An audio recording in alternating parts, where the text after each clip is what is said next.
Okay. I'll call to order the meeting of the Corte Madera Town Council on Monday, November the 5th, starting at 6:30. Roll call, please, Rebecca. Councilmember Bailey? Here. Councilmember Beckman? Here. Councilmember Kuhnhart? Here. Vice Mayor Andrews? Present.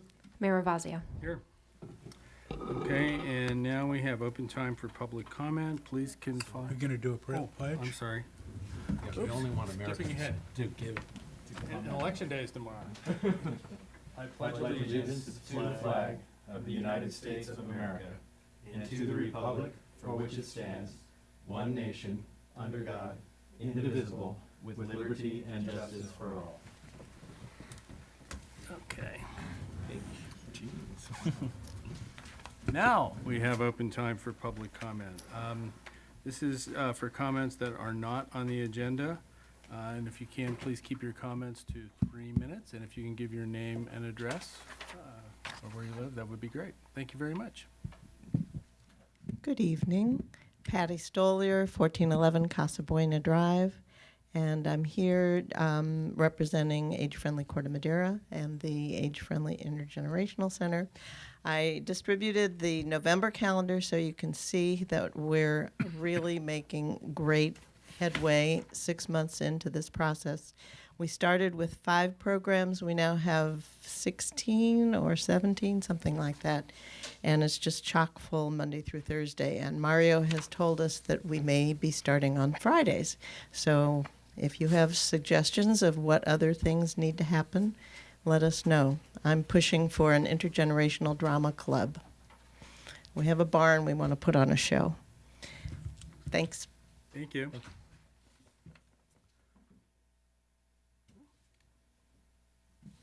Hi, my name is Marla Orth, 1200 Meadowcrest, now 60-year resident of the town. For those of you that know us, we, both Pete and myself, are pretty passionate about a couple things in town. You've heard us on both sides of the argument, I'm sure. One is open space preservation. Second is emergency preparedness. And we have been on this banter for, I think, 15 years now. And I'm really happy to report that we finally feel like we're starting to get some real momentum. And thanks to Todd's leadership, shortly after he was put in his position, we said, oh, Todd, we really need to talk to you because we really need to step up to the plate. And since 1991, we talk about what can be done and nothing ever gets done. So we approached him with a very simple concept, which was, let's do this together. Novel concept, right? So we did a pilot this last week, and Meadowcrest, is, most of you know, is a private driveway. And we ended up with 90% of our neighbors participating. We were able to clear over 10 acres of land. We removed 5 tons plus of flammable species. And now we have created this absolutely awesome Western, Todd said he wasn't going to do it, but thank you, Todd, you're doing it anyway. You kind of get a sense of kind of what the before and the after is. And it was intense. It impeded ingress, it impeded egress. We have been designated as a 4+, which is the highest in the county. And firefighters have told us that they would not come and defend our ridge. Not so good for the town of Corte Madera, because if our ridge goes, guess what? The whole frickin' county goes because of the prevailing wind, the fuel load, the steepness, and the impeded ingress and egress. So this is what basically 9 neighbors did. So we were responsible for limbing up our trees 10 feet. We cleared all the non-native species. We took them to sites where the towns, thank you for the town did a great job. They came up and chipped they did. And so what you're seeing is these are the after pictures right now. That was just absolutely covered over. It is, 18, 20 feet high. Broom was thick as maggots, whatever. So I really want to give a shout out to the town for supporting this. This, I really think, was an extraordinarily successful pilot. I know I'm over the 3 minutes Pete said he'd cede because I have one more thing I'd like to say. So I figure you wouldn't mind if you're getting accolades, because we're giving you a lot of accolades. Yeah, take the accolades, You know, please. we'll give you a little more time. So it's a very successful program. I'd like to go to Christmas Tree Hill next, because you have a designation slightly less than ours. Chapman Park has a lot of issues as well. So if we can create this defensible space on the western border, we really do a lot to protect the town. So that's my first shout out. The second shout out is we did 2 back-to-back. I'm kind of going blah, blah, blah, because I'm a little exhausted. But we did 2 back-to-back first aid training classes here in town. We did one for all staff, and then we did a community one on Saturday. So we now have 80 more emergency prepared folks in town.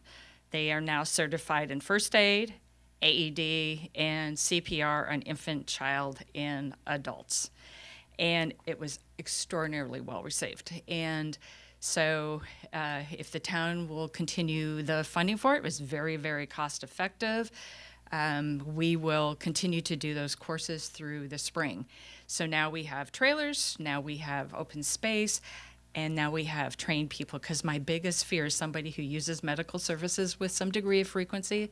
Do no harm, do no foul. Do not be deer in the headlights. When you see an emergency and or you can help a neighbor, you now have the skill set to do that. So huge shout out. Thank you for the support. Thank you for your efforts, Marla and Peter. Really appreciate your leadership on this. Yeah, Mr. Mayor, I know we're not supposed to discuss these issues, but can Right. I make a one-word comment? Yes. Outstanding. Anybody else? No. Okay. Still one more ahead. Thank you for your time on that. Okay, presentations. Next, any more public comment? None? Sorry. Okay. Then we have a presentation from the Marin Municipal Water District. Perfect timing. So my presentation has, yes, which then you will be able to talk about. All right. No. Yep.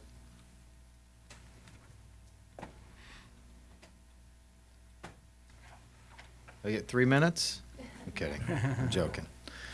It depends on whether you're going to give us PDFs of these slides. This is the PDF. I know. Can you send it? Oh yeah, I already sent it. Yeah, absolutely. It'll be on the website. Good. Okay. Yeah, absolutely. So my name is Lon Peterson. I'm here as a part of our Speakers Bureau. We're doing community updates. I've come before. I will come again. My intent is to coordinate with all of the agencies that we partner with.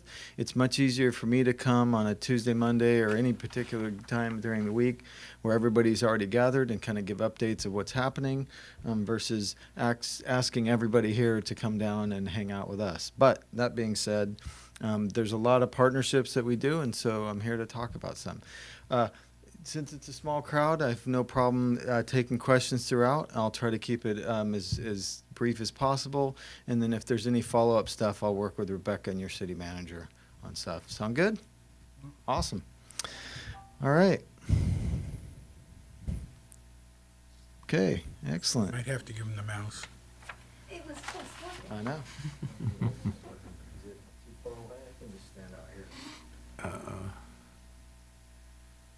Is the little green light on? Sorry, you flunk. The mouse might work. Mouse will work. The mouse to your right. Oh, it might actually be froze. You're rather right. Yeah. There you go. There we go. Click a mouse. Okay. Now it is? Okay, maybe it just needed to click into it again. All right. Okay, so much like you guys, we have a publicly governed board. There's 5 directors voting tomorrow happening for Cynthia as well as Jack Gibson. So these are the districts for our board members. Our mission is to manage our resources and provide the best water in the world. That is our mission. We have a lot of stuff going on, as we have tons of acres, and you'll see that we manage. But ultimately, our main focus is absolutely providing high quality water. But we don't just deliver water. So when you think about the big picture, at least for the water district, while we store, or we capture, store, treat, and deliver water, we also, in a much bigger picture, we're a part of the public health, public safety, and quality of life. So if you were to remove water from the equation in Marin for a few weeks, it becomes very clear how important water is, not just for the water district, but anywhere, how important water is to a community. So when I think about the water district and going in every day and the things that we do, it's like we are literally delivering a quality of life, whether it's your first coffee in the morning, whether it's at your house or at Starbucks, or it's a shower, whatever's going on, from that standpoint of water, we deliver that and then more. So I often say this, we deliver bubbles, which sounds kind of silly. You're like, bubbles, come on. But anything in relation to water is something that we take very seriously to make sure that it's there when it's needed. The other thing is the stunning view. Mount Tam, we own a lot of property, and we partner with One Tam and multiple agencies in and around Marin. 80% of Marin is open space. It's quite incredible. The drastic contrast between the city or anywhere across the bridge over to Marin, it's unheard of. It's actually why I'm here. So avid runner, I saw the job at the water district come up, and I was working for the city of Palo Alto in the city manager's office, and I was like, what? So came over here, applied, got the job. I'm still running on Mount Tam, but a whole lot more being so connected with the water district. Exceptional service, 24/7, 365. If you have a problem with your water service, you can call in. We have dispatched all day long, whether it's a main break or someone in particular, we'll typically respond immediately. And then in general, as a utility, having worked for multiple utilities over the years, they're very responsive at the district. Depending on what the particular issue is, we go out of our way to continually strive for excellent customer service. And we do a lot of stuff at the district, whether it's rangers, welders, chemists, biologists, managers, you name it. There's a lot going on in and around the district. So it takes a lot of people. There's 240 people that manage 21,500 acres, plus store, capture, treat, and deliver water on a daily basis. Oh, that's strange. Little graphical thing here. Mount Tam, this is where you guys get your water. So most of your water comes from Bontempe through the Bontempe treatment plant. Has anybody been up there to the treatment plant in Bontempe? It's really cool. Treatment plant, no. So if you're heading towards Lagunitas, up in the watershed, there's a little gate on the left-hand side that you kind of almost miss, but that's where the treatment plant is. You go down the hill, and it's really tucked in on the backside of almost by Ross. Really pretty. If you've never been to the treatment plant, I would love to take you guys on a tour. You can coordinate through Rebecca. We go all the time, but it's really interesting to see really how water's made. And it's not like we make it there, but we definitely take it and clean it and make sure to deliver high quality water. But the process in general is pretty amazing to see happen in real time. So we get our water from Mount Tam, and what's unique about Tam is we don't use pesticides on our watershed, and because it's so remote, it's very clean. So here's a picture of Kent Lake. I don't know if you guys have ever been there. It's the furthest lake. It's one of our biggest ones. It's very remote way back in there. It's incredibly beautiful, but it's also incredibly clear. So the turbidity, which is the amount of I guess you think of particles or what's in your water naturally, if you go up to the mountain stream and it just looks clear, there's not a lot of sediment or things in it, and much like Kent Lake. And so a lot of our water is crystal clear. And before, I think it was in the 60s, there's a Drinking Water Act. People just drank lake water out of Kent or I don't know about Kent, but other lakes up there, because it's just Marin has incredible water to begin with, let alone what we do to it and to deliver it to you guys. So we get 75% of our water comes from Mount Tam. We also have intertie with Sonoma that we get about 23% of our water, and then 2% comes from recycled water, but it's only for irrigation. So as mentioned, we get our water from Tan, goes to reservoirs, Russian River, goes to our treatment plants. There's 3 of them. We produce about 20 million gallons a day on average. In the summer, it's often more. And serve 190,000 people. So this is very interesting. This is one of my favorite slides. I was walking through the hall in the engineering department and I saw this and I was like, whoa, what is this? And what you're seeing is a very high-level view of the water district infrastructure. And when I mean high-level view is, this is Kent Lake. Okay. Trying to point at it.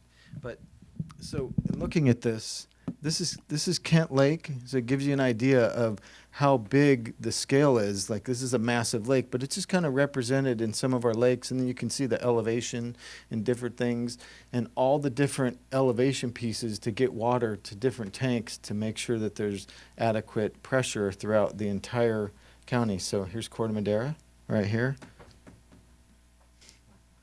And again, there's a few tanks here, but what you're not seeing, if you were to zoom into an individual road, you'd see hundreds and hundreds of nodes that come off that go up crazy hills all over the place, and not so much in Corte Madera, but as you go throughout Marin, I'm sure you've driven around the wrong road and you're like, oh my God, it goes up and all that. There's pipes all over the place throughout Marin that we constantly are maintaining. So looking at this, we have tons of pressure zones and 138 tanks, 911 miles of pipe, which stretches from here to halfway through Canada. So it's incredible if you think about that. It's like 900 miles of pipe to get water just through Marin County.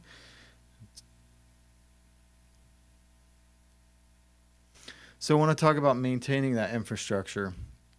So any idea where this is? Anyone? Might date you if you're like, oh yeah, I remember. But this is Sir Francis Drake. So as you can see here, definitely looks a little different, but also just how they're maintaining this pipe or installing it, hand digging, and you can kind of see off to the side there's like the pipe, and some of the stuff that was installed, quite a long time ago is still in use today. So we're constantly trying to replace pipe that was put in. This most likely was replaced, but I think just from the standpoint of just a perspective of the water district's been around for a long time, and we absolutely do things different than we did then. We're not out there like with pickaxes, but to get water to Marin, even a long time ago, it was a lot of effort to do so. This is a picture in 1918 of Alpine Dam on the inside. So what you're seeing is the inside of the dam, and there's a little bridge there and an old school car. But just goes to show you that, since early 1900s, there's been a lot of work going on to capture and store water throughout Marin, and I'll talk more about it. So here's Alpine Lake today. This is what it looks like from an aerial view, and what you would where the car was would be right here.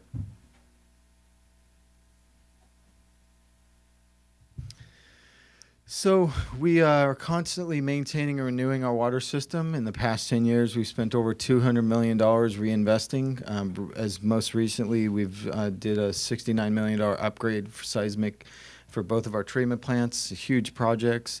And as you see here, 34 tanks, 74 miles of pipe, and then some recoating of some tanks. Specifically to Corte Madera, in the past 10 years, we've spent $5.3 million to maintaining infrastructure. 1,360 linear feet of pipe was replaced throughout the city. We coordinate with the Public Works Department as best as we can throughout all of the cities that we operate and partner with throughout Marin. So if there's some maintenance going on, they're going to replace streets, and our pipe has any element that we're going to be replacing it soon, we try to coordinate that so then the pipe maintenance goes in, and when they pave, we're not going back and cutting up the streets. So our engineering department works with all the cities in and around, but this is very specific to Marin. And all the treatment plant work, the seismic work, it has a very direct impact of all of our cities, specifically from Bontempe, which is where you guys get your water. Over the next 10 years, we will continually invest about $20 million per year, give or take. We're looking at our current CIP is about $211 million, 56 miles of pipe. And as you see, some other stuff still, major slides and things from on the watershed that we also have to maintain.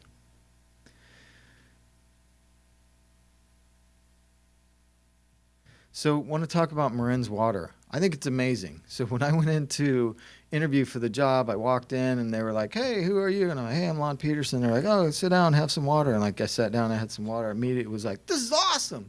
And then I kind of thought, oh, it probably seems cheesy because like I'm at the water district, but I'm there. But I actually believe it. It's really good water. I really like it, even though I have family and out of town, I'm constantly leaving. Whenever I leave, I actually get a bunch of our water and bring it with me. I just really like it. We perform 120,000 water quality tests per year. All of our water surpasses, meets or surpasses any of our regulations, state or federal. We put out a water quality report every year online. If you ever want to see it, it's there, just /water quality. So water supply. This is a photo of, what is this? What's that? I don't know if this is Nicasio. I think it's Steeper than that. yeah, it's the smallest one, Lagunitas, I believe. Although I don't know. I can't see the top of it. This is the backside of Tam, so it would be Lagunitas. So this is a photo from the 70s when basically Marin ran out of water, and since then they've done a lot of work to make sure that there's water when we need it. At that time, they ran a pipe across the bridge and got water, but now we're trying to do other things, and we've done a lot of stuff, which I'll talk about, to try to make sure that we have water. So on average, here, this shows, let me come over here. What this is showing is over the past 100 or so years, since 1879, here's our water totals. This is very specific to one of our rain gauges at Lake Lagunitas. And if you kind of collectively take all these years, 52 inches is our average. As you see right here, 15, 16, we had 96 inches of rain. That's almost, outside of these two outliers, some of the highest amount of water that we've had over a 100-year span. But then the next year, I think, and I forget what it was, I think it was like 42 or something. So the next year, which was our last rain cycle, we had a little less. But because we got so much the year before, we're still at 70% capacity currently, and we're heading into the rainy season, so we're in good shape.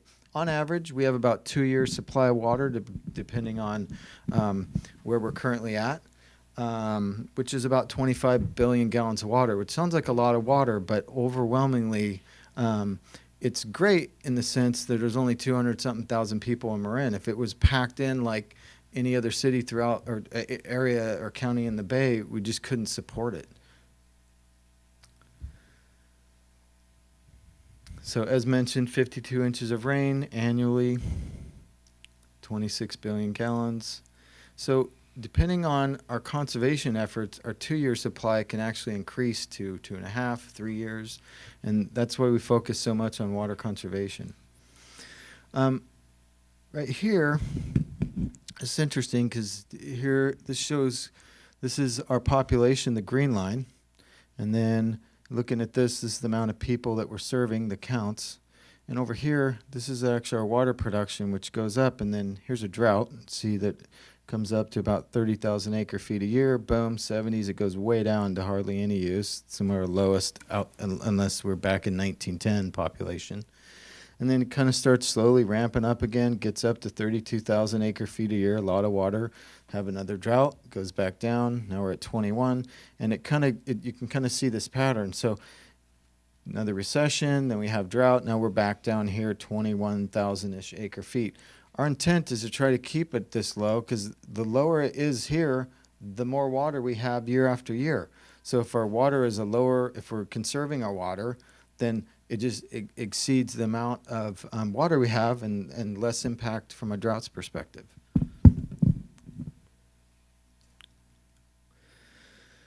So let me go to this next slide.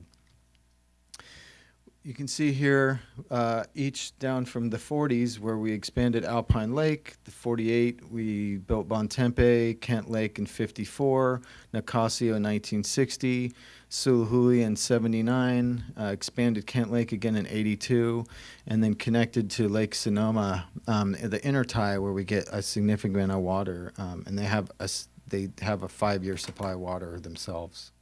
And so these are the things that we've done over the years to extend our resiliency for water when we need it. Stewardship of Mount Tam, as mentioned, we have a lot of property. There's a lot of stuff going on up on Tam. 21,000 acres, 150 miles of roads and trails, almost 2 million people annually. Home to 400 and 900 plant species, very unique to the area. And also a third of our water goes to maintaining fish and wildlife habitat throughout the creeks, throughout Marin. Wildfire prevention, huge effort. This is a big deal for us, as mentioned. She came up, what was your name again? Marla. The great presentation, Marla. So we take it very seriously. There's 1,000 acres of fuel breaks that we maintain. We've invested $100 million in fire flow improvements, which is increasing the size of pipes throughout Marin to ensure that fire hydrants have enough pressure and water. So there's a lot of effort that goes into what we do, and then lots of partnerships as well. There's a lot of different agencies that we work with. We have our own fire crews that work on Mount Tam throughout the year. We do a lot of fuel reduction where we do pile burning. We go in much like they had done and put some stuff together. And then depending on what time of year and then it's safe to burn, they'll go up there and do controlled burning to make sure the underbrush is as controlled as possible. We also partner with Fire Safe Marin, who very actively promotes defensible space throughout Marin. As mentioned earlier, it's a big deal for the water district because in addition to the fire and structural stuff, but it's also a water impact. So if we were to have fires up on Tam, we don't want sediment running in our lakes. And so there's a lot of effort that we put into making sure that we're partnering and getting the message out.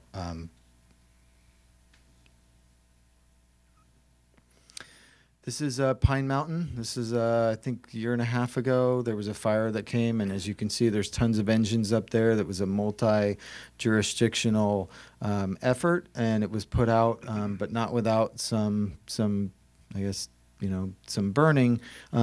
Mainly, not really on trees, more like the low-lying brush. But it was put out. But going back to what we were mentioning earlier, it just, it is very steep throughout Marin in certain spots, and there's a lot of houses and areas that touch all around, not just the fire district, but open space throughout Marin. I mentioned water conservation. It's a big deal to us. As mentioned, it's one of our resiliency efforts, and there's new legislation that came into effect this year. So what does that mean for the city of Corte Madera? So you might have heard on the media, I don't know, certain reports that households have a cap of 50 gallons or 55 gallons of water per day, and then the media said, oh, you can't even do laundry and take a shower. Well, that's not really true. So yes, there is a target for individuals in a household, and they look at individuals as like each house would be like 2.3 people, and they try to say, individuals in that house inside might be, you try to set that bar to that, but that also includes your outside irrigation, which is thousands of gallons, and it's collected throughout the month on an individual day basis. They try to just get some gauge as to like some threshold as to for the water district to partner with the community to help people save water. But in the end, if let's say Eli went and used 60 gallons, I'm not like coming to his house the next day and like, hey, what's going on over there? It's not being tracked like that. Although media might sensationalize it, that's really not what's going on. Eli's like, why is he picking on me? What's going on here? Get this guy out of here.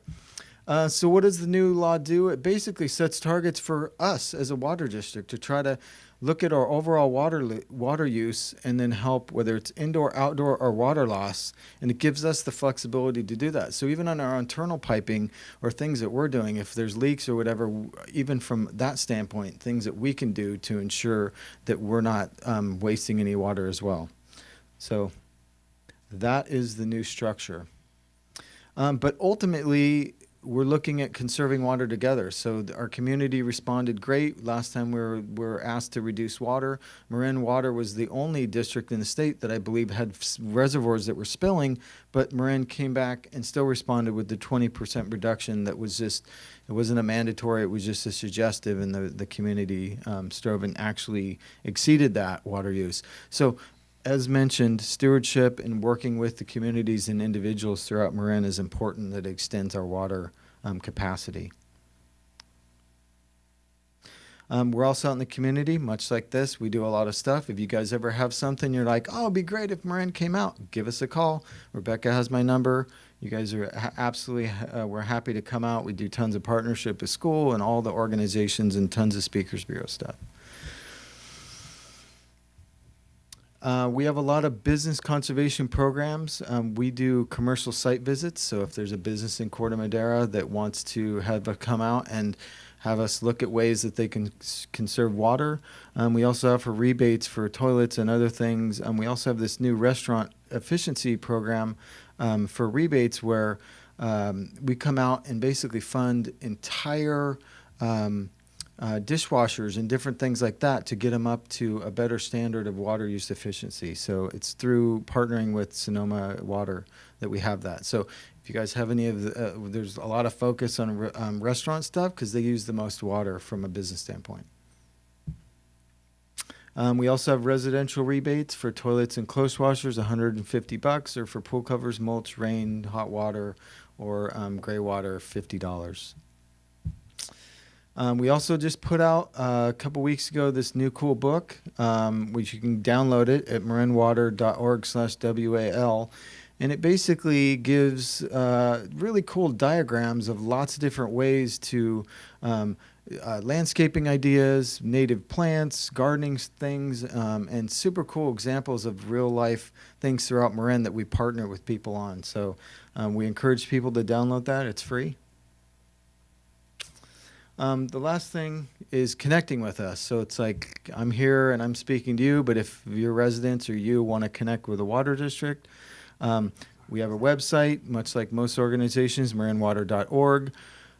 We are on social media, Twitter, Facebook, Nextdoor, and Instagram. Those are the main things that we get the most traction on. And then also we have tons of newsletters that you can sign up for depending on what type of news you're looking for from the water district.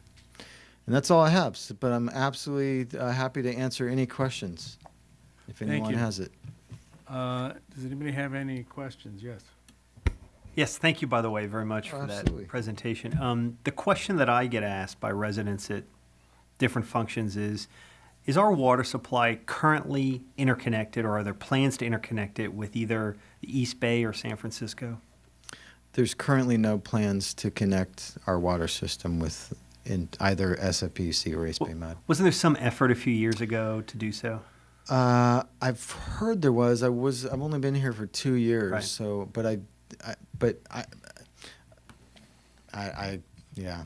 But the concept is, I'm sorry, just one more question, if you don't mind. The concept is not to have like a statewide system. In other words, it's okay that we're regionalized in that way. That's a desirable thing because we're self-sufficient, right? Well, I think, what we did with partnering with Sonoma, that's a good thing. That's the type of things from a partnership standpoint where there was interties. North Marin Water gets water from them. They built Lake Sonoma with capacity, and so we have the intertie.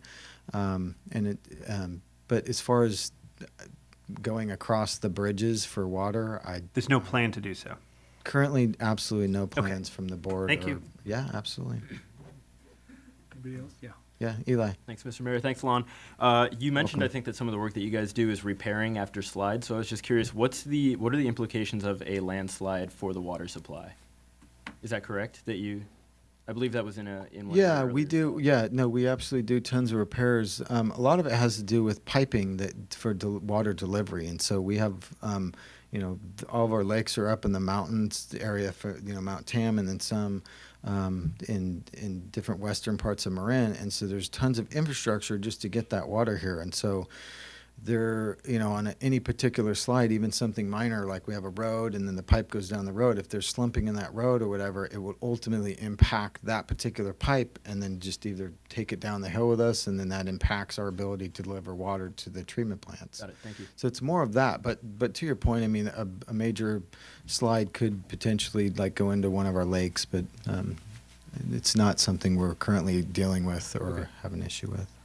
Thank you. You're welcome. Bob, do you have a question? Got a couple quick ones. Sure. What would you say, Lon, is the remaining highest leverage or best opportunity for additional conservation of water? The biggest water use by far is outdoor irrigation, like grass, the ability to just maintain a regular lawn. It uses so much water. I mean, I think it's like 70% of the use is outdoor irrigation. So just is the district doing any encouragement of moving away from lawn and towards xeriscaping?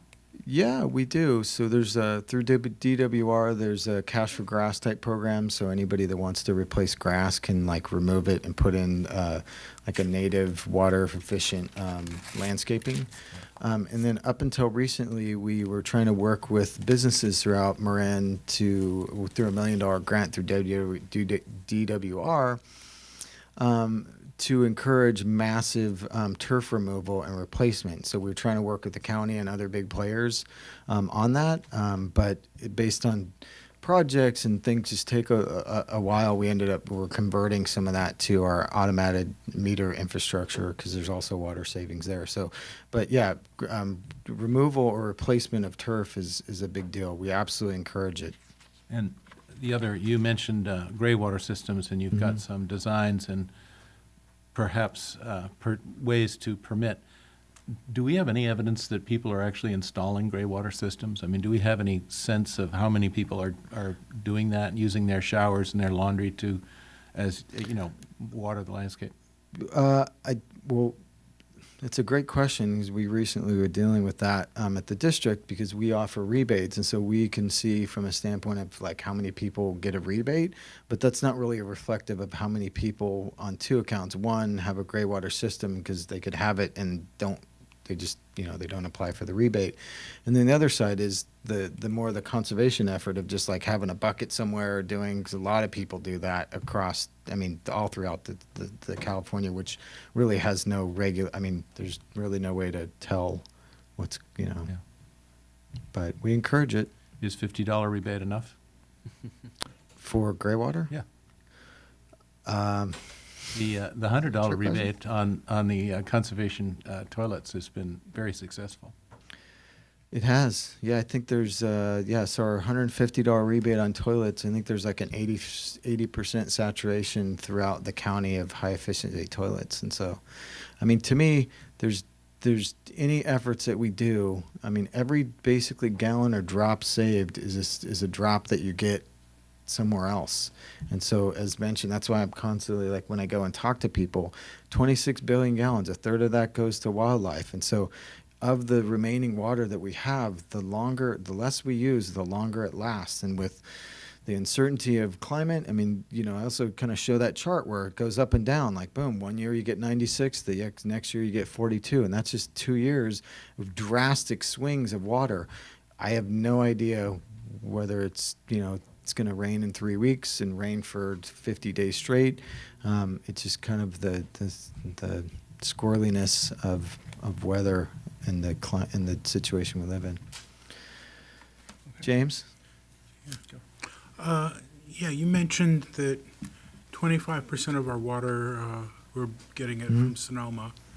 And I believe the Novato, they get 50% of their water from Sonoma as well. North Marin. I don't know what North Bay is. I thought they got most of their water from them, but I honestly don't. I'm not really sure. The question I have is, I'm under the impression that Sonoma is under a lot of pressure to build housing up there. And if they build housing, are they going to have the surplus water to share with us 20, 30 years from now? And what plans are we making so that we can do without if we had to? I don't know. I mean, I really, at least right now, I can't speculate on it. I'm not sure what the long-term plan is. I know we have an agreement with them on water purchase, but I can't even remember the term of the agreement, but it's a long-term agreement. But yeah, I mean, through 2040, that. I think, is 2040? the maturity date, I remember. Yeah, and so past that, it's a great question. I don't know. That's it. Thank Anyone you. else? Lon, thank you Yes. very much. Oh, you're For welcome. coming this evening. We really appreciate it. Thanks. Thanks for having me. I really okay, appreciate yeah, we it. can have one from the, yes, go ahead, please, if you have a question. Sure. Yes, it's Why okay, not? please. We just need to keep moving, and this has gone on a little longer than Sorry. we thought. Oh, yeah. Come on over. I just wanted to question about your comment that the water standards meet or exceed quality levels, and I wondered what just meets. It sounds like we have really good water, and I love it too. But when you say just meets, it makes me concerned that it doesn't all exceed. Oh, so yeah, let me rephrase that. It's not just meat. Go to the microphone, please. Yeah. It meets all the standards and exceeds them. So from both, we have state and federal standards for our water quality. And so it's not just like, oh, it just barely meets it. No, we meet all those, and in a lot of cases, we exceed the standards for our water throughout Marin. Yeah, so we really do have incredible water. I love it. Totally agree. Yeah. Another question that I had was with heavy use of some of our residents of the water, which is well in excess of what is kind of perceived as being what should be for a household. Is there any kind of corrective action or anything other than just increasing their costs? Well, we can't, I mean, the how it's currently set up is we have a water meter. If somebody is using that particular amount of water and they're actually using it, the water district doesn't currently go in and enforce somebody to not use that water. If it's being wasted, on the other hand, then absolutely. So if we get a report, we have water erase report, and somebody says, oh, there's somebody watering the sidewalk for 3 days and there's all this water falling down, then we will absolutely go out and investigate it and address it. But as far as water use, if somebody wants to take a much longer shower than maybe they need to, the district can't really get involved if that, So you can if that keep makes taking sense. those long showers. Eli. Perfect. I can keep using my 60 gallons. Right. We encourage Okay. people to not, but it's at the end of the day, if they needed that particular water for like a medical element or anything, we can't come in and turn the water off. I'm just thinking about when they, like, down south, they have these big orchards, and they Okay. use all these, that's. what I was- Thank you. I'm sorry, we just got a lot of business tonight we gotta get to.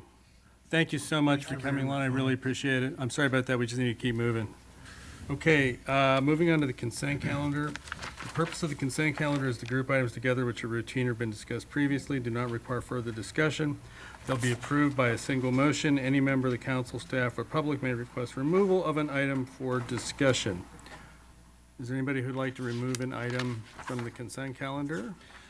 Mr. Mayor, I don't propose removing any, but there are a few of these that are really great achievements, and I think that we should at least read the whole title off each one as we achieve them and pass them.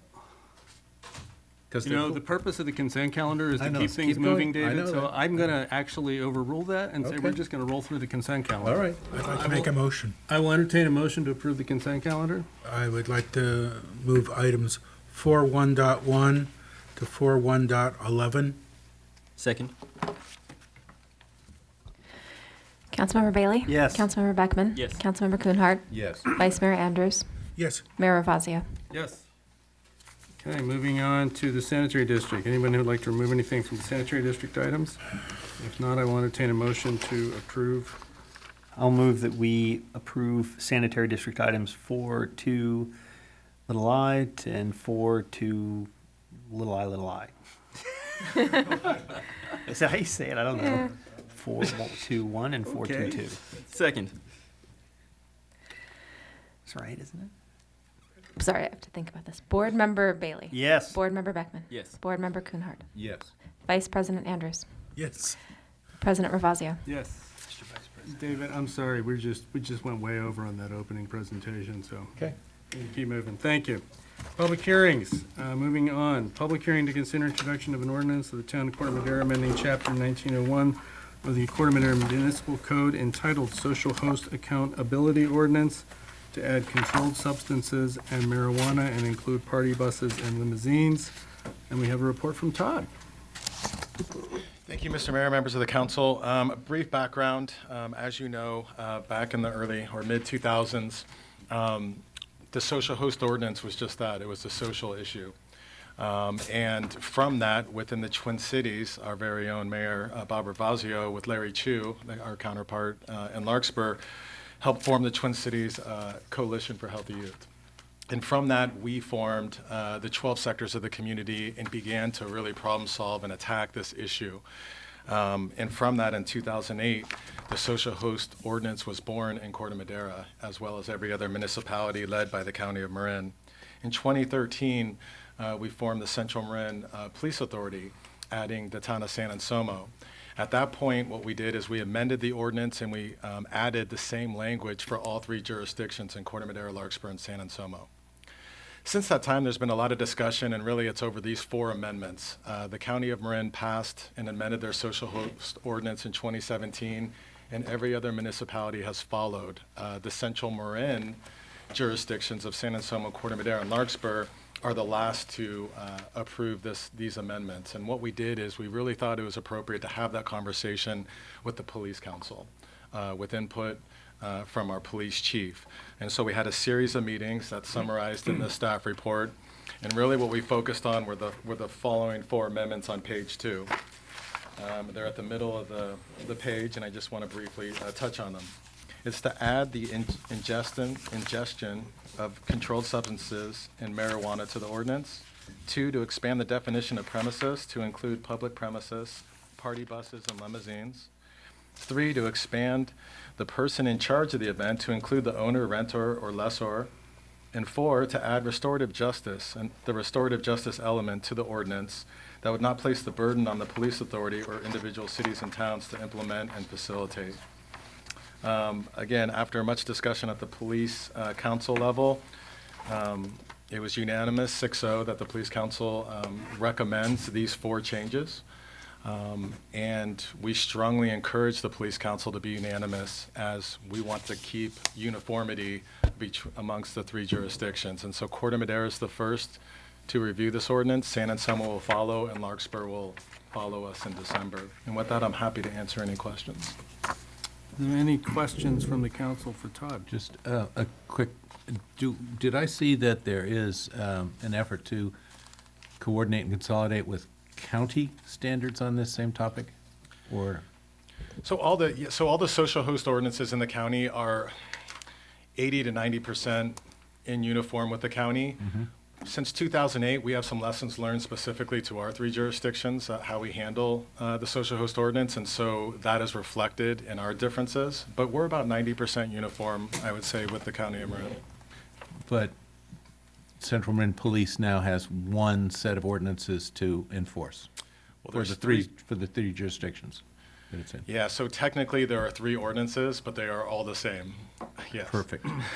and that's the important part here, where we could probably go through this and wordsmith it a little bit, but it has been wordsmithed by the police council, and if we're going to make a change, it should be substantive.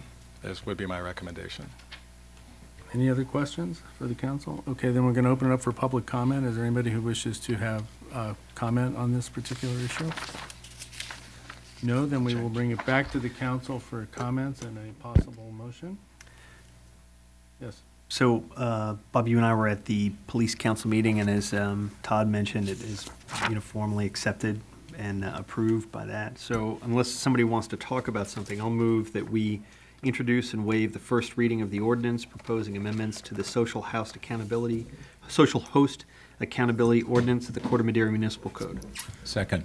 Second, and I will just add one thing, which is, I was really happy to hear at the police council meeting when we asked Chief Norton, we have actually seen a decline in the community in large parties since the social host ordinance was passed, and that was terrific news. That was the first time I'd actually heard that, so.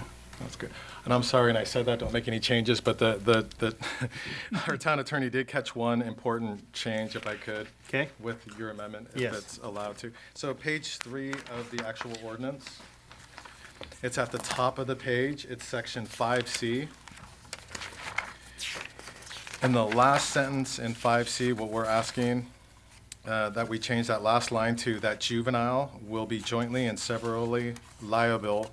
And then I want to add the language for any administrative penalties under this chapter. So I want to add the language for any administrative penalties, just to clarify that joint and several is only for administrative citations, not criminal. Okay, so I'd like to withdraw my motion and make a fresh motion. The new motion I'd like to make is that we introduce and waive the first reading of the ordinance proposing amendments to the social host accountability ordinance of the Corte Madera Municipal Code with the following addition to section 19.01.020, the definitions, under sub 5, sub C, adding the words for any administrative penalties immediately between the words liable and under in the last sentence of that subsection. Second. Wow. like an attorney. Jeez. Councilmember Bailey? Yes. Councilmember Beckman? Yes. Councilmember Kuhnhart? Yes. Vice Mayor Andrews? Yes. Mayor Ravazio? Yes. Thank you. Moving on, 6.1.I, town business items. Discussion and possible action to approve draft letter of opposition to the FCC proposed rulemaking on cable franchise fee deductions and authorize the mayor to sign the letter on behalf of the town of Corte Madera. Todd? Thank you, Mr. Mayor, members of the council. Again, we received this issue from Nancy Hall Bennett, the League of California Cities rep for our area, recommending consideration to forward this draft letter. Staff left the letter in draft format, and if the council is interested in submitting such a letter and having the mayor sign it, I would recommend 1 to 2 council members to work with staff over the next week to try to get this to 1.5 pages max. And again, I think we're all familiar with it, but I think the concerns are stated in the background and discussion point of that we do want to keep local control of what happens in our right-of-ways. And so we see this as, again, possibly eroding our local control. Any questions for Todd from the council? No, then we'll open up for the public. Questions or comments from the public? No, then I will bring it back to the council for comments. I'm having a little problem with the double negative of the way this is phrased. The position that we're taking is against the reduction, and it would seem to me that that's not exactly what we should be saying. If you could just give a slightly more background on the franchise fee for this topic as compared to the digital services, cable related.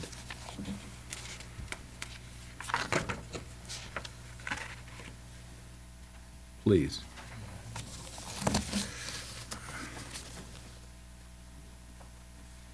By the way, Mr. Mayor, in general, I'm not opposed to exactly what's suggested here of having a couple people sit down and work out a final draft. I think it definitely needs some work. I just think it would be helpful to me to understand exactly what we're telling the FCC.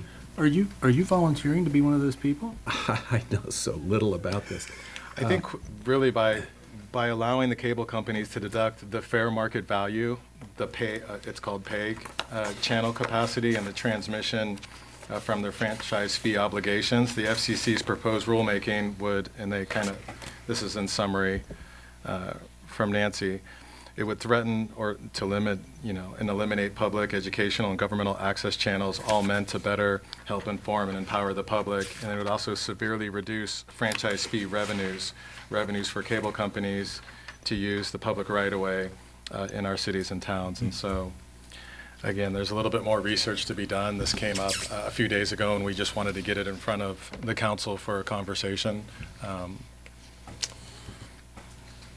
But again, there's more research to be had. It's a good question. And I guess the only other big picture point or issue that I would hope we maintain some space to handle would be the potential of discussing a municipal, either our town or a Southern Marin or a Marin cable utility that itself is responsible for delivering great service primarily through fiber optic cable to everybody in town for a modest fee, and have that done by a contract with it last 10 or 15 years. I would like that to be possible at the end of this conversation.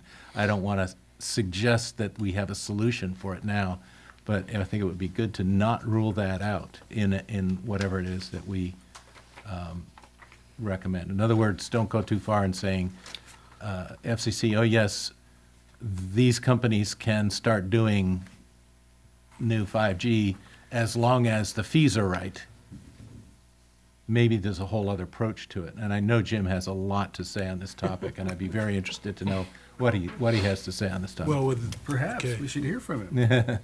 With the Marin Telecommunications Agency, that would be a good place where we could raise the issue, even though it does span the entire county. So I could see certain jurisdictions not wanting to have anything to do with it. But I think your point that if we want high-speed internet within the town, many jurisdictions have gone out and actually pulled the fibers themselves because they could not get the telecommunications companies to do it in a timely fashion at a price that appeared to be reasonable.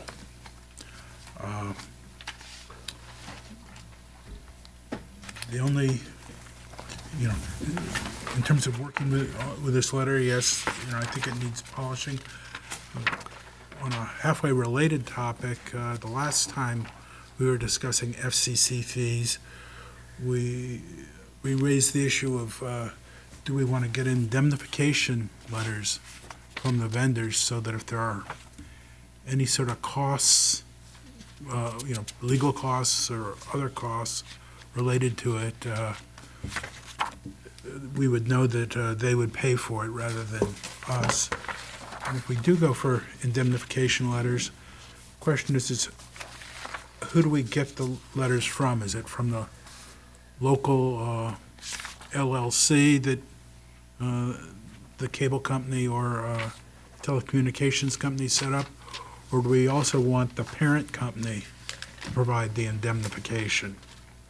And if it's the parent company, what sort of proof do we want that whoever signs it has the power of attorney to sign our indemnification agreement and to bind not only the local company, but the ultimate parent company? So although I agree with Jim's comment there, I'm wondering if that 5G discussion is related to this in any meaningful way. I think it is probably pretty much a separate topic that we need to address another day. This issue is really about what happens with the PEG funds. Well, PEG funds plus Comcast can put small cellular facilities on any pole where they're pulling our cables. So the question is, do we want to include them in there? And I realize it's a separate issue that needs to be discussed and thought through. So my own suggestion would be, I agree. I mean, the point that Jim's raising is an important one that maybe, Mr. Mayor, when we come to where we're discussing future agendas, we could remember to put it on the agenda. Okay. Because I'd like to vet that with the group. Okay. I think Jim's got a good idea. Maybe now's not the right time. Right. For Okay. Brown Act reasons.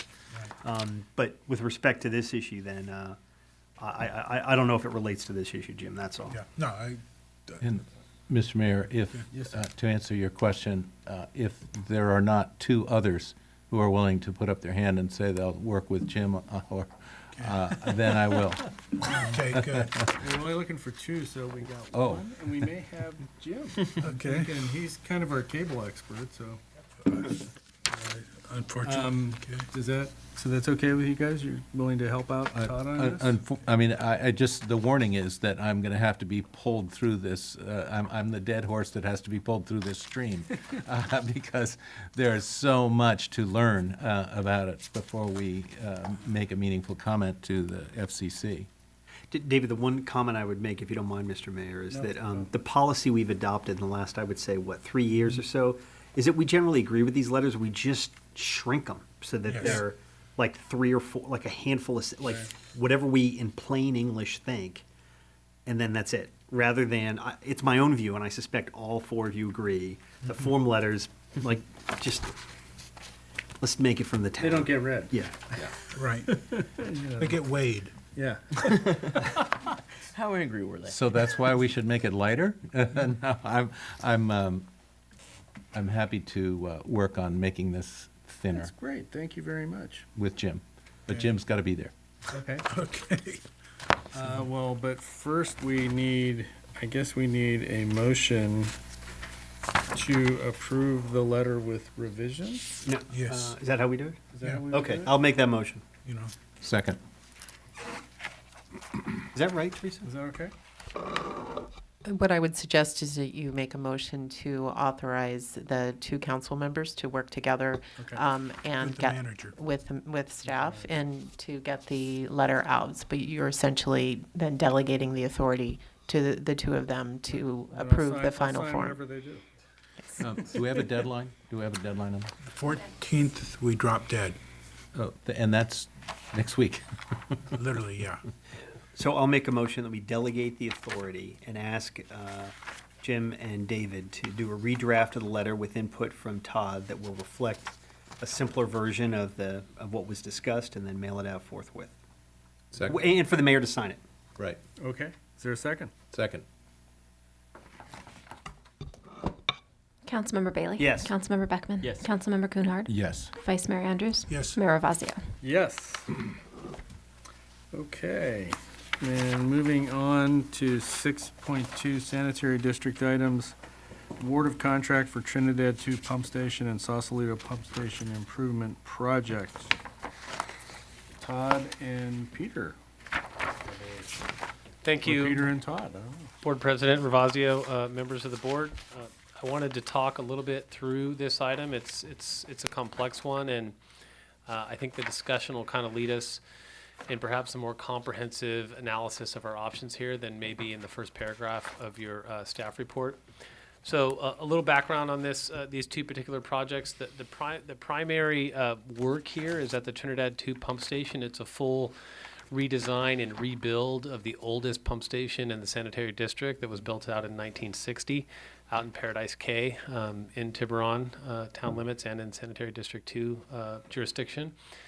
That pump station isn't really functioning as well as it should at this present time. It causes quite a bit of overtime work. We contract with the Central Marin Sanitation Agency for maintenance, key maintenance, and during heavy winter flows, that station has trouble keeping up. We have routine calls for service out there. Sometimes the generator doesn't work the way we need it to. And the other thing is we have kind of routine, I would say, blockages that need to be cleaned out, and it requires, putting a person down into the basin there to work and clean it out. So it's not pleasant. And this has been in our capital improvement plan and vision for a number of years now as a fairly high priority project. So in September, we came to you with a recommendation to put the bid package together and put it out, which we did. You all approved that. And we, Board Member Bailey had brought this up in previous meetings. You know, how are we doing with engineers' estimates? How are we doing with our, ability to estimate what we think the market is going to supply us? And I told them we've got a great track record, and it turns out that we've come due as soon as I said that. So the lowest responsible bid for what we had in the package came in at around $1.73 million. The engineer's estimate was 1.1. So we're looking at over $600,000 of unanticipated costs. And so we can still move forward with the project. And so I'm going to kind of walk you through each of the three items, or the three options that I think are before you for guidance and discussion.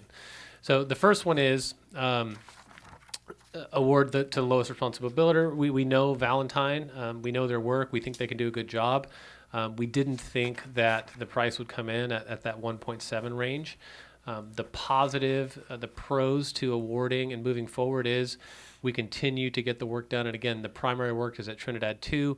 The Sausalito pump station is the control center. So that's the motor control center. So the panels for Sausalito that control the system are added. That's a low cost item, I would say, to the whole thing. The cons to going forward with the award today would be that, you know, it was around $600,000 over what we thought it would be. The CIP budget only looked for about 1.25 million for this, so we would be eating into other district resources in order to move the project forward. I don't consider it to be an emergency repair. It's not something that we have to do immediately. But at the same time, it has been a long-standing need, and so those are some of the pros and cons. We move forward, we get it done, we pay a little extra that we didn't anticipate, and we have the work under contract of, say, sometime between Thanksgiving and December, where we turn it over to a contractor, and they begin the work.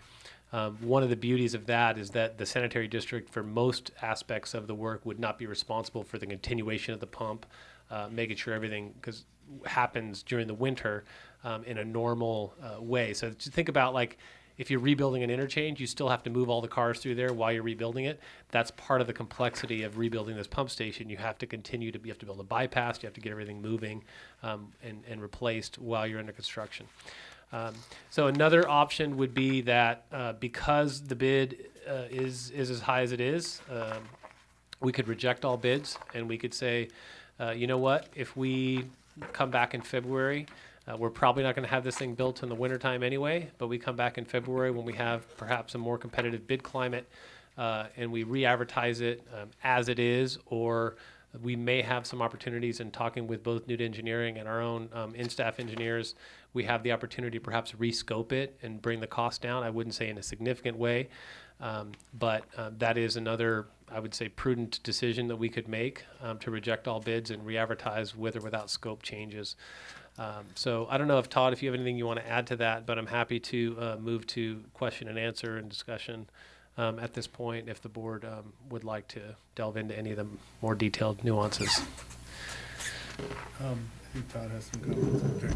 I'll just, where I land on this, Mr. Mayor and members of the council, is option 3. I do not see any factual data that concerns me over the next 4 to 6 months of catastrophic failure.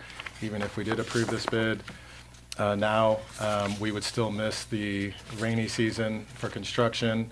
And I think just something really went wrong on this bid, and I think as staff, we owe it to the council and our community to really problem solve that and take a close look at this and come back to you as soon as possible. So to be clear, your recommendation is to reject all bids? That's Option correct. 3. Okay. Any questions, first off, from council for staff? Yes, sir. Oftentimes when construction bids come in, the details of that sort of reveal something that was missed or reveal something that could be done or is a requirement that everybody thinks costs a lot. Was there anything like that in this circumstance, that there was any one thing that was either missed or misinterpreted or that could most hopefully be corrected if we come back out in February? Board Member Kuhnhart, I'll just go through, I would say, the top 5 issues that I noted when I looked at the engineer's estimate, which I apologize should have been included alongside of the 2 bids you received. But let's start with the five that I saw the biggest difference in. So mobilization, so getting everything up and going, getting permits, getting everything lined up. The engineer's estimate was 25, and the lowest responsible bidder was $80,000 to spend on that particular mobilization line item. The Trinidad pump station improvements itself, we were off by 50%.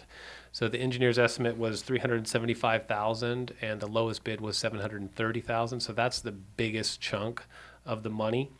A couple of other kind of big ticket items is the bypass pumping. So like I said, we have to build like a temporary bypass to keep everything going.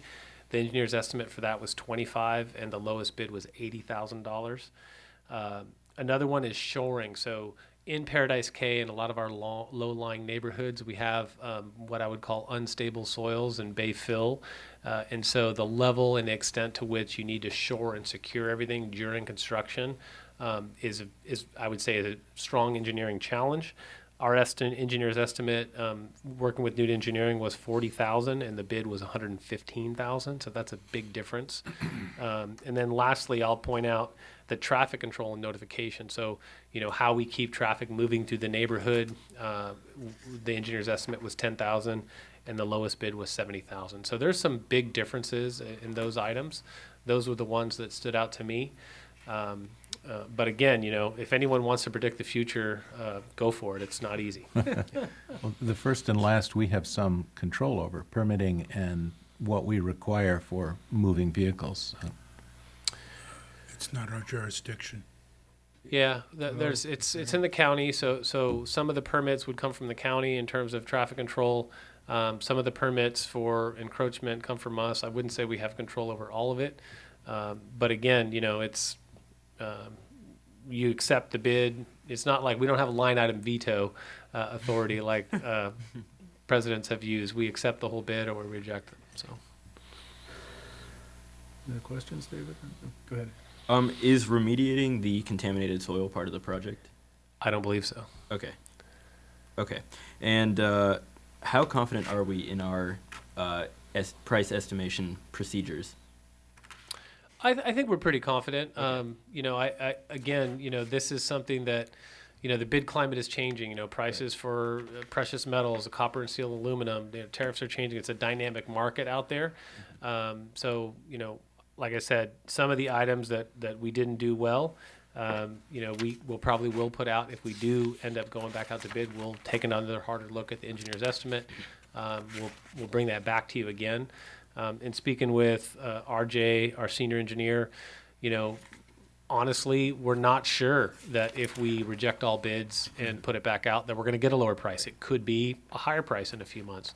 Mm-hmm. In my 20 years of experience, I've found that more often than not, if you time it right with the market and you take a harder look at it, you can get a better proposal. We will probably in any event be spending a little extra time over the winter in overtime and maintenance as it is anyway. Thank you. Do you have a sense in terms of, these three bidders, whether, how should I put it, they have enough work that they're willing to charge a higher price to sort of, they still want to bid, but they don't really need the business. We had a situation, a couple of weeks ago, where someone came in with a really low bid on one of our projects, Mm-hmm. and it turned out that they were very hungry, unlike the other bidders. Do you get a sense of what's going on in terms of the engineering capacity of these various companies? I get a sense that the market continues to tighten and demand continues to be really high. And so I think that, part of what you're getting at is real. And I would say in the whole Bay Area right now, there's all kinds of construction happening on all levels, whether it's in sanitary districts, water districts, roadways, all kinds of different construction projects. So yeah, the bid climate is tight, and that's what folks do. They say if we're going to spend time to put together a response, we're going to make sure that if we get awarded it, it's going to be worth our while, because some of them have to pull resources from other places, and some of them may not have the capacity to start the job right away, and so they're going to have to ramp up in order to be able to do it, and so they charge higher prices. Okay. If it turned out that 6 months 9 months down the road, the market shifted, how quickly could we go back and get these bids out there? We could do it really quickly. I mean, the specs are done, everything's designed. We're at 100% ready with construction documents. So, like I said, any minor tweaks we would make to the scope that we thought could help us with cost savings, we would attempt to do. But in terms of re-advertising, I think that I would recommend, if you do reject all bids, that you include in your action to re-advertise within 6 months or something like that, so that we have your authority already, and that way we wouldn't lose any time. So, Do you have anything else, Jim? Or? No. Okay. Peter, do you agree with Todd's sort of rough assessment that we can wait? Do you think we need to do this immediately, this work? I think a case can be made either way. I think that you can make a case that, look, this has been on the books for a long time. We should get it going. And there is a chance that if we re-advertise, it could be 100 grand more. In my new role here as a district manager, given situations like this in the past, I've had success in rejecting bids and going back out.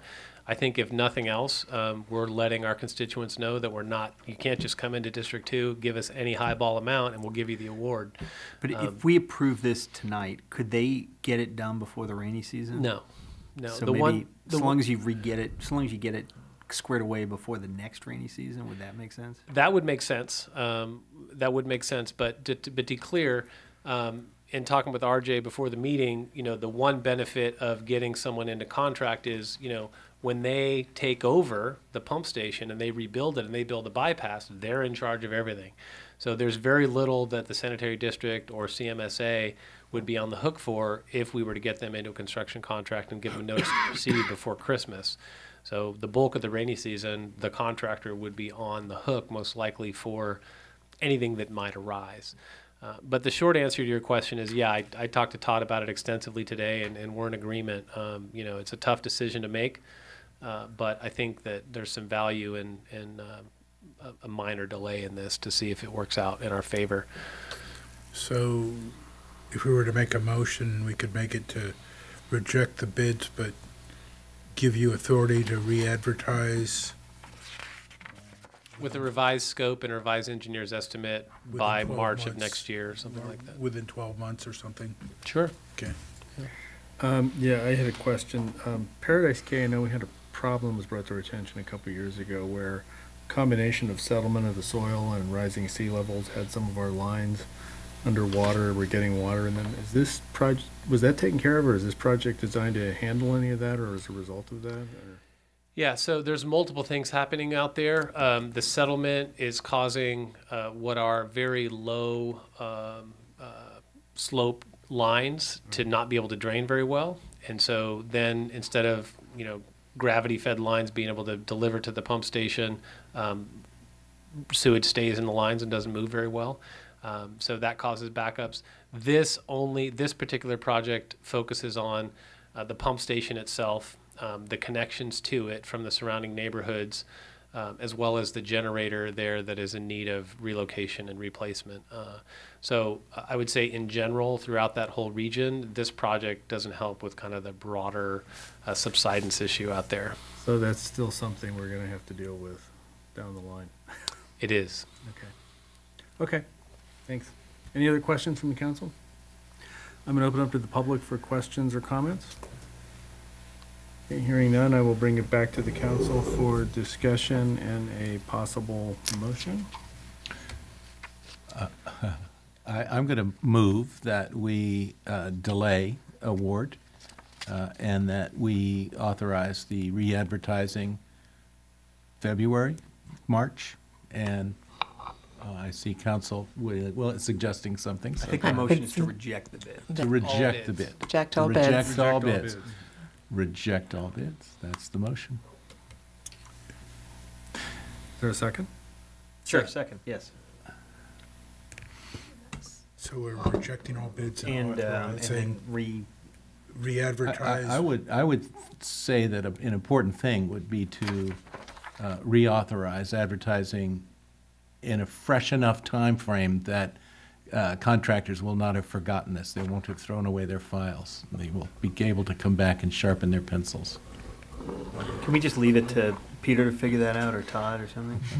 I think Teresa has a comment here. No, I was just going to suggest that either you leave it to the discretion of staff or you just put it outward bound on it 6 months, a year, whatever it is you're feeling is the right amount of time. Whatever you want to do, David, I'll second it. I'll leave it to staff. Yeah, I would go for that. I think that's fine, leaving Second. it to staff. So reject all bids, encourage staff to come back with a plan for rebidding.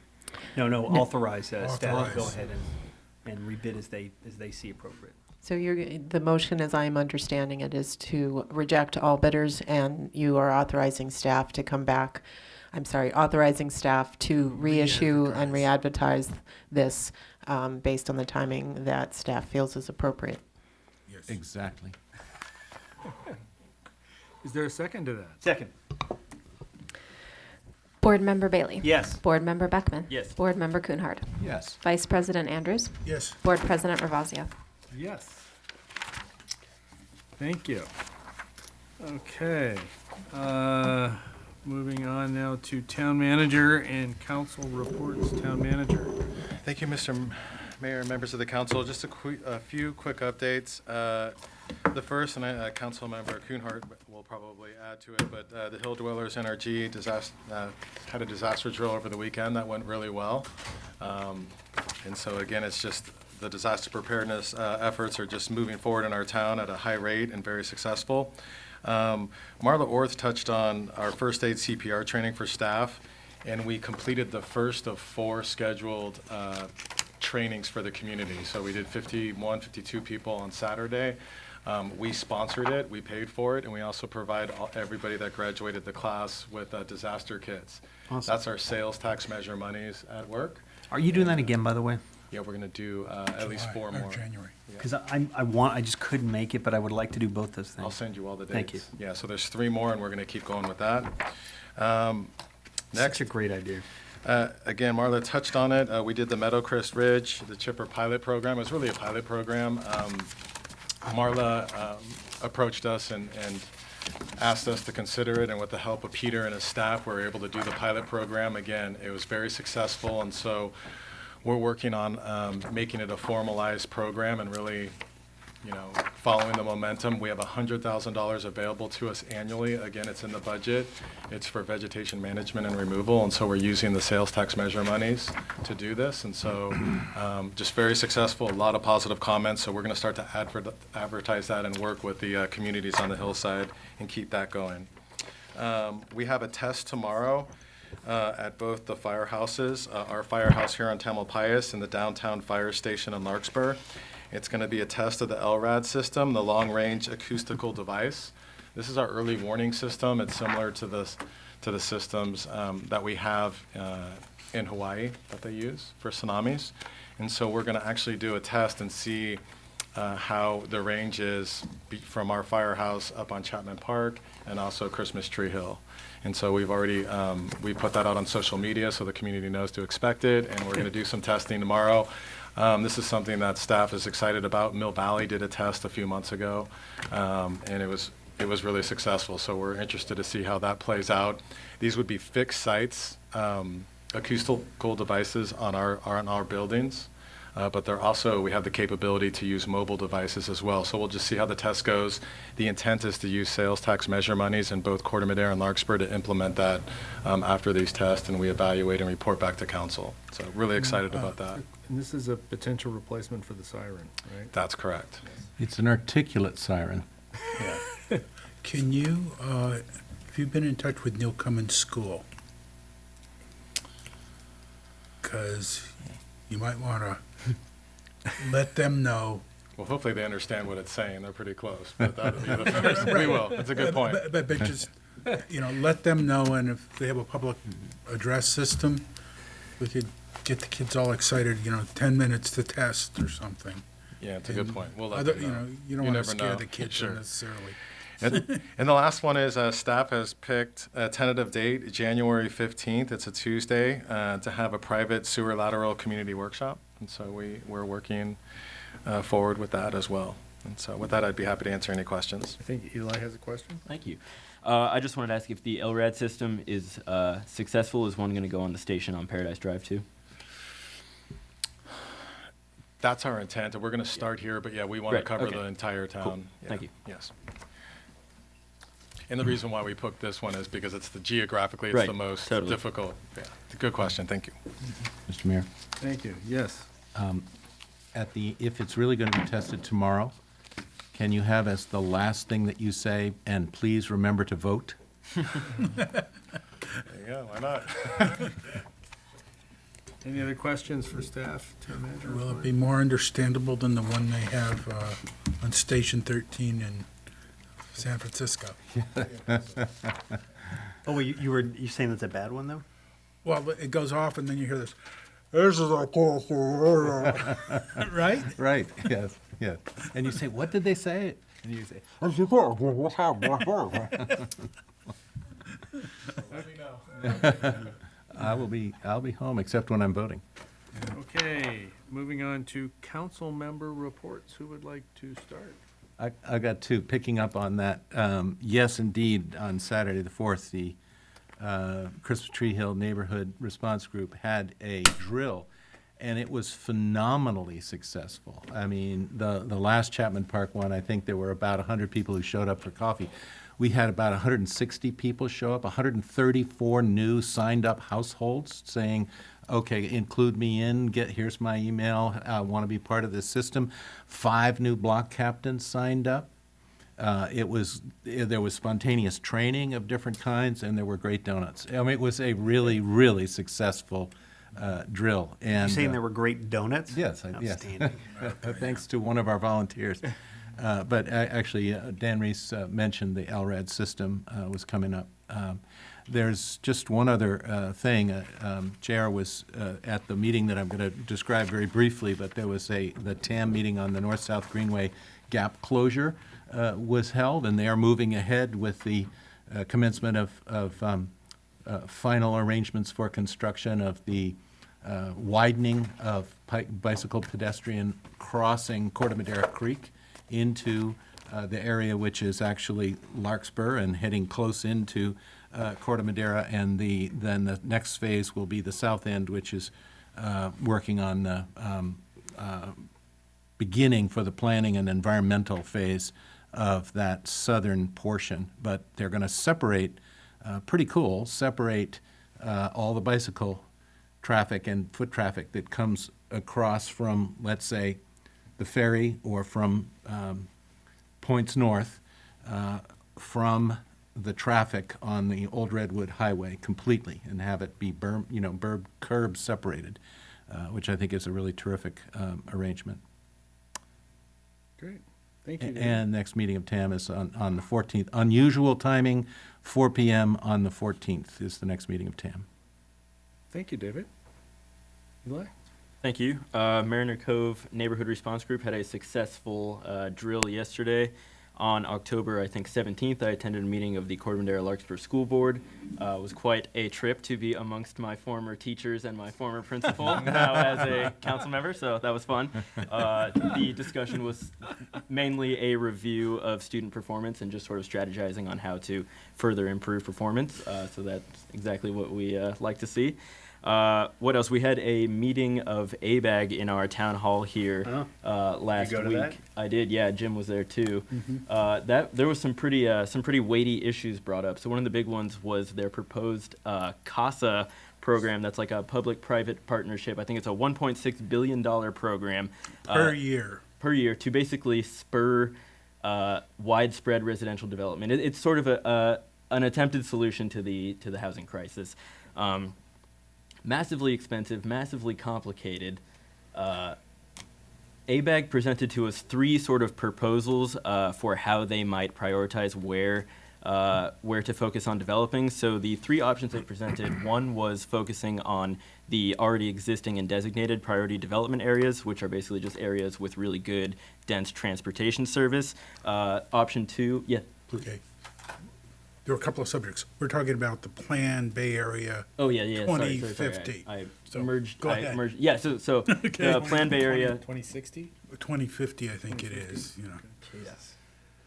So yeah, that was option one, was to focus on the already existing PDAs, priority development areas. Option two was to basically take the existing PDA footprint plus sort of expand that somewhat. And then option three was sort of a crazy like develop an open space type deal. So I mean, that was a joke. But none of the options were well received by any of the delegates that were present. I would say that they received a pretty resounding no from the delegates on all three of those options. The sort of consensus at the meeting was that what we would like to do, we being the municipalities of Marin County, is sort of put our heads down and focus on tackling the housing crisis by developing in the way that works for our communities, sort of a more homegrown, tailored to our particular communities response. The representatives from Mill Valley and San Rafael were sort of holding up their communities as examples of towns that have successfully sort of addressed or made headway in addressing this crisis by their own means without these sort of mandated top-down structures. And then one really interesting point that was brought up, which I was not aware of, is that there is, in addition to the RENA program, so it's like the ABAG system that gives us our RENA numbers that mandates how much housing we have to build. There's like a sub-RENA program where you can take it to the county level. So Marin County, I understand, could actually devise its own RENA numbers instead of having those come down from ABAG. So I thought that would be something that we would potentially be quite interested in. And let me clarify that a little bit. It'd be, ABAG would say, Marin County, you owe us 20,000 households, okay? The county would form sort of a sub-ABAG and say, okay, this is how we're going to parcel it out within the county. So, you know, that. Right. I don't know how well that'll work, but. Right, and a good point that was raised is that the pro is obviously more autonomy and more localized control, but the con is that you end up having sort of horse trading between Marin County towns about, you know, trying to pawn off your 10,000 households that you have to build on your next door neighbor or something like that, and that could lead to friction between the municipalities that doesn't exist right now. So definitely pros and cons, but I thought perhaps something to consider. Okay. Thank you. you very much. Are we, Okay. are we actually a member of ABAG? No, we're not, right? I didn't think so. But, Just okay. checking. Yeah, no, but they let us, We still go to the They meetings. use and our place, participate. for goodness sake, right? yeah, you know, in exchange for not charging them rent, they let us sit in and listen to it. Jim, are you the representative or is Eli? Eli is, I'm the alternate, I think, you know, but the other thing with this CASA program, they want $1.6 billion per year.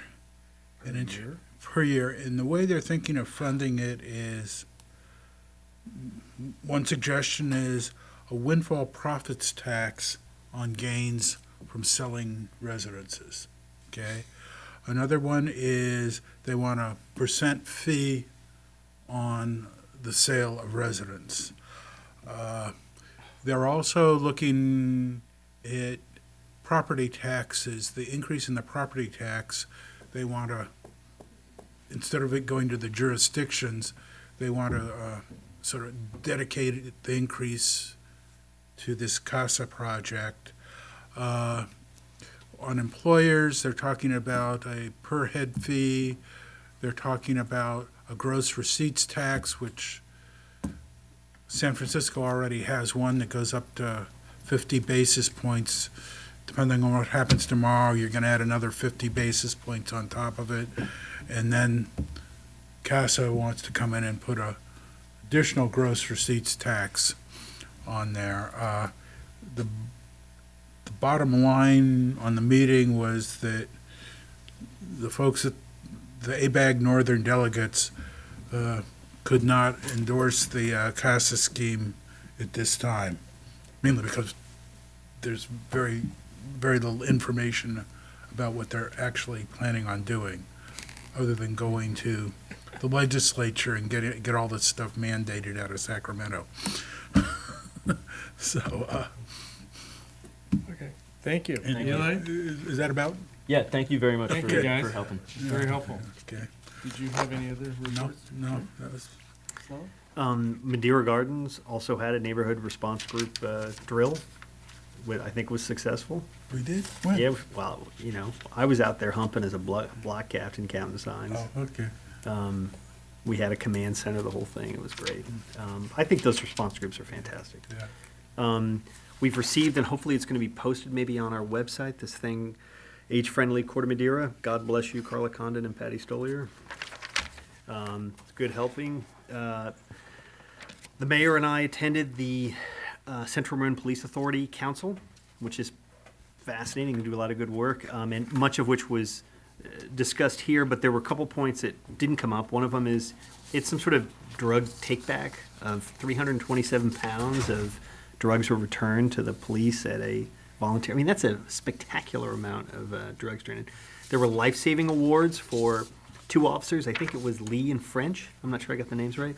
Whom saved some woman's life who had a drug overdose, and they had the right nasal spray or something. That, I mean, that's fantastic. Narcan. And there's a homeless outreach police evaluator called the HOPE program or something like that, which is a fascinating and sort of troubling discussion about how homelessness is handled in Marin. And Bob, you would know better than I, but it appears like it's a complex and not easily solvable issue. Yes.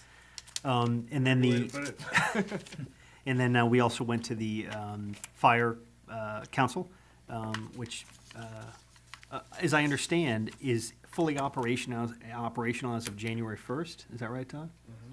So congratulations again to Corte Madera and Larkspur for getting their act together.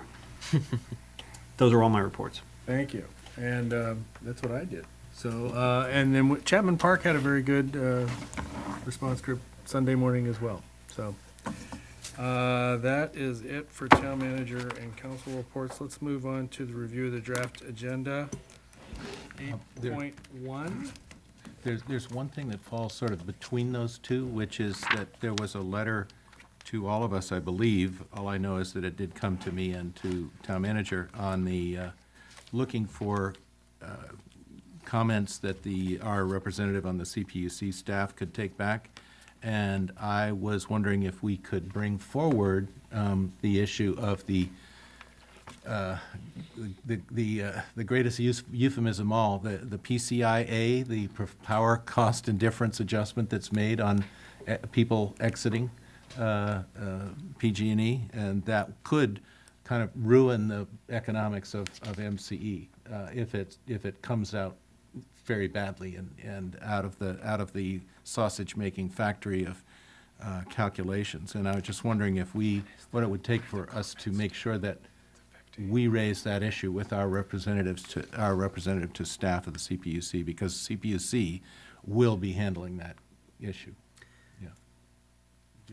So we did discuss this at length at Marin Clean Energy, and the power charge and difference adjustment is a charge which is determined by the California Public Utilities Commission based on a very complex algorithm related to the charges to bundled customers resulting from the departure of aggregated energy, such as the Marin Clean Energy and so forth. And as they leave, then the departing load factors into the amount that the departing, the energy provider for the departing persons has to pay back to the provider for the bundled customers whom are not leaving.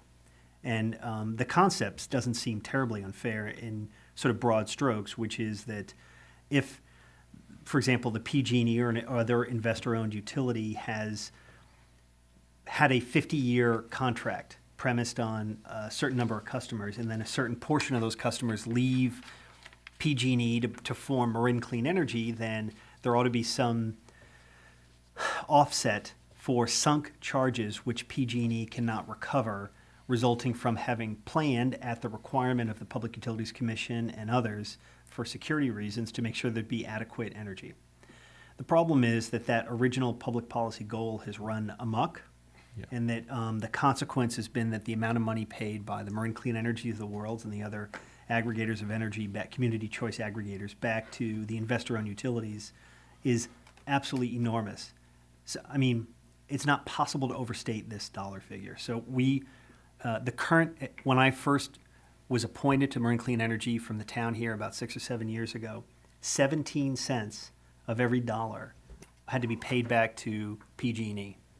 Then about 2.5, 3 years ago, that really, I mean, imagine if you had a competitor, you had to pay 17%. 17%, okay. Then about 3 years ago, that went up to 30%. 30% of every dollar had to be paid back to PG&E. The latest ruling ups it to 40%. So imagine if every dollar that you earned, you had to pay 40% of it back to your biggest competitor. Right. That's pretty rough, isn't it? We're rewarding inefficiency, I think. There's a variety of complex reasons why that is the case. Marine Clean Energy has been trying like hell for a long time to get out from under. David, I don't know what letter you're referring to. Sure, I have met with a variety of public utilities commissioners, and I bang that drum as hard as I can, but if there's some other thing we can or should be doing, there's no hesitation from my part.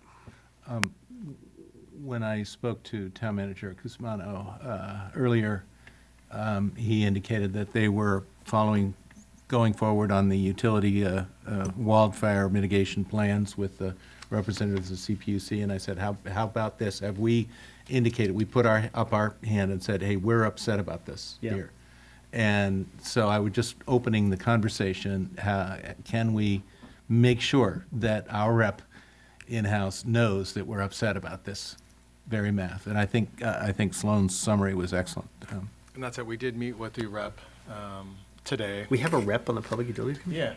Yeah, believe it. Actually, it's a staff rep to the commission, and so That's awesome. We got to meet him, and he represents 25 counties, so he's got a big area. But again, this is something he asked us what our concerns are, and this isn't one of the issues that we brought up, but we can certainly follow up with him, tomorrow and put this into written form. Great. I didn't even know it was an option. Yeah. So, can I ask then Sloan and David if you guys can work with Todd, and if it's something we need to move on to an agenda or something? Sure. If it's the sense of this group that we're upset about this, we can convey that message to Todd and then have him I'm upset. convey We that. probably I need don't to think we're allowed to agendize it. make decisions about that. I think see what I our would attorney is suggest- about to pontificate. Put the kibosh on What I would suggest is that you have this put on for your next agenda to discuss, and then you can give whatever direction you want to staff and figure out what your collective thoughts are on the issue. Okay. Can I ask a question?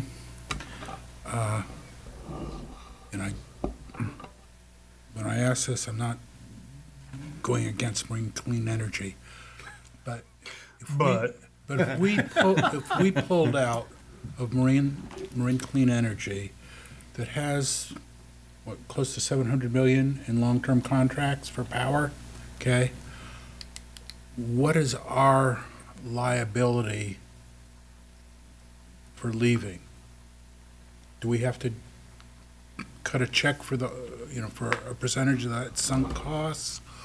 Or is there an arrangement where if the town decides to pull out of Marine Clean Energy, but allow them to continue to service customers in the town, it'd be no harm, no foul? And I just remember that was raised years ago, Marine Clean Energy. I don't think we can discuss it. Okay. Well, I would like that question answered. Were you going to say something, Teresa? Just that we can't discuss it? I was gonna say the same thing you just said. Okay. Okay. It's not an agenda item. Any other comments on the draft of the upcoming? Oh, can we add the thing what were we talking about earlier tonight? I don't even remember now. And I'm like, can we add it to the agenda? Oh, the indemnity thing. I can't remember what it is. The what? So in other words, we're struggling with 5G and the fact that we are prohibited from any meaningful regulation based on some regulations bigger than Corte Madera, or some permissions bigger than Corte Madera's ability to regulate.